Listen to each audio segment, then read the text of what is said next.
Alright, Skipple 1 here. I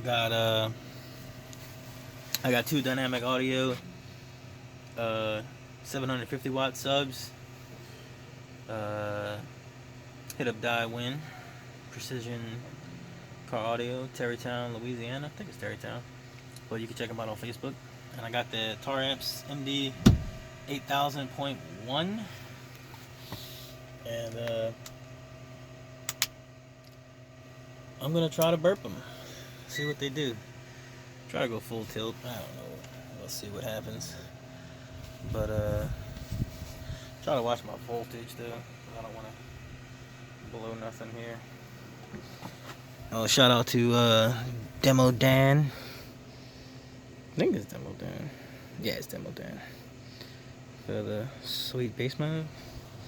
I'm gonna try to do this and hold this and do everything all at once. So let's try it.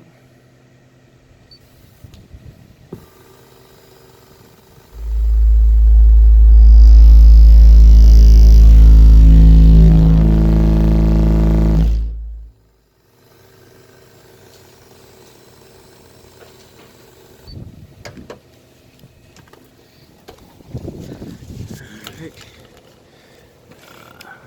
154.3, 3500 watts. It's not horrible, but it's not what we want. But that might have been clipping. But we'll try it again.